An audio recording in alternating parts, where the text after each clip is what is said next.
Hello, Cal State East Bay community. My name is Shatina Hunter, and I am one of the counselor faculty out of the Student Health and Counseling Services.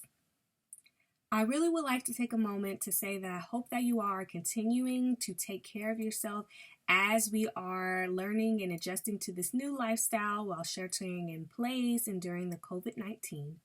I know that this is probably difficult for some and it's just different in general because we are not able to be as close with people as we usually are. We aren't really able to see our family, friends, co-workers, and just be out in the world doing activities that we normally love to do. So for today, I'm going to be sharing with you all tips that can help you remain socially connected while during this time of physical distancing. So for our first tip, it's pretty common because we tend to do it a lot, except for usually we're text messaging. But for our first tip, I'm going to challenge you a little bit to go a little old school and talk on a phone. So reach out to someone that you haven't talked to in a long time, hearing their voice over the phone, and just kind of schedule a call with them if that's what it takes. Being able to talk over the phone gives a different vibe than you being able to text. I know a lot of people feel more comfortable with texting people because you're able to pick up the phone or answer when you please, whereas conversations can sometimes feel a little bit socially awkward because you can have those long silent gaps. But being able to talk on the phone just helps you have a different connection and makes you feel closer to the person because you're actually able to hear their voice and continue working on those social skills of having conversation.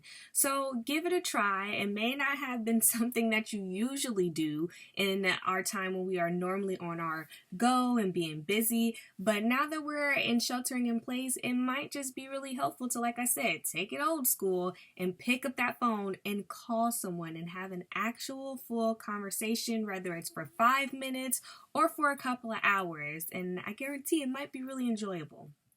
Tip number 2 might seem a little awkward for some people too if you're not a person that likes to stay connected with people that are in your neighborhood. But during this time, one thing that you can do to create and foster a sense of community is talk to your neighbors.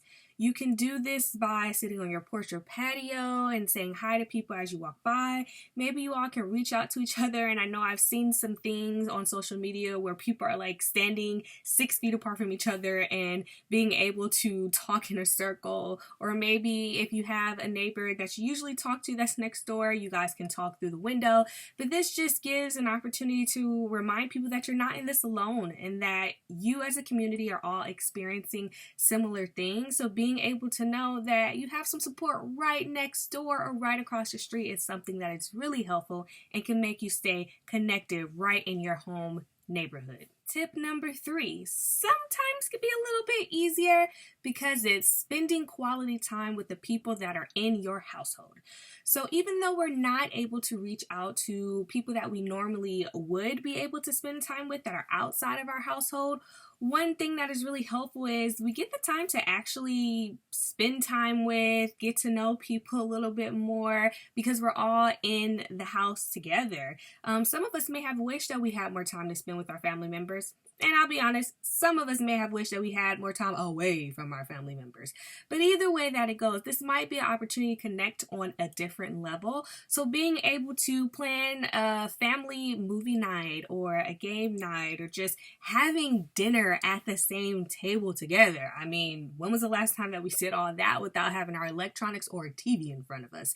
So being able to it kind of sounds like taking that back old school as well and being able to just connect with the people that are in your household, and you never know what you may learn about the people that you live with day to day. We think a lot of times that we know each other very well, but we're all learning and growing and getting older each and every day. So spend the time to be able to get reconnected as much as you can in a way that feels comfortable and safe for you, and just spread a little love on each other because you also have that community within your household as well. And it's just another reminder that there are people just in the next room that are having some similar experiences to you. So try to make it as fun as possible. Tip number 4 seems like a really dope idea, and that's attend a virtual event. So I've been seeing a lot of people talking about DJs and concerts and battles between different artists, and sometimes there's conferences and trainings. There's so many different virtual events that's going on, church services, that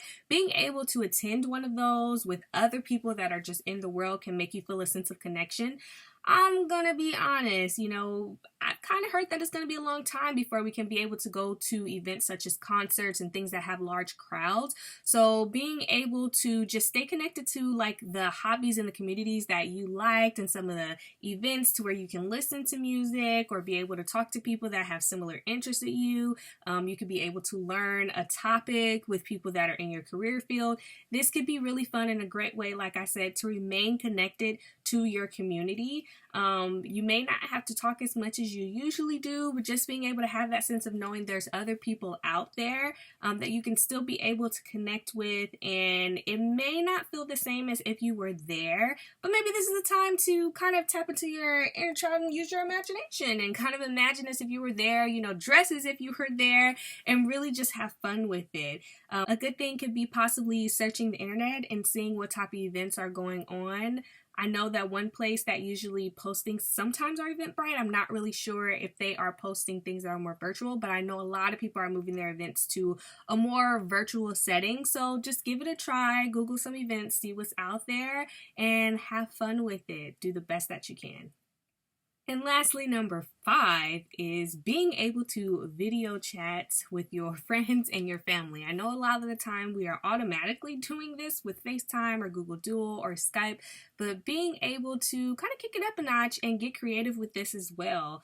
A lot of people, including myself, like to do Zoom where you share your screen and watch a movie together. I know some people are doing like girls' nights, they're cooking over Zoom, people are spending time with their guys, being able to just watch different things that are on the internet. It could be sports, being able to have like a game night. There's so many different things that you can do to be creative over FaceTime, and we have the capability to be able to bring so many different people in, so it's just a great way to be able to stay connected. I know that for a lot of you, you may not have been able to plan for your graduations, or some people have baby showers, or just really big events that people were looking forward to, and people have gotten really creative with having virtual events for that too. I know that there are people that are still having virtual graduation parties that have some of the same elements that it would have if you were able to meet in person. So kind of spend some time and just try to have as much fun as you can with it, even though I know it can be disappointing to not be able to physically be around the people,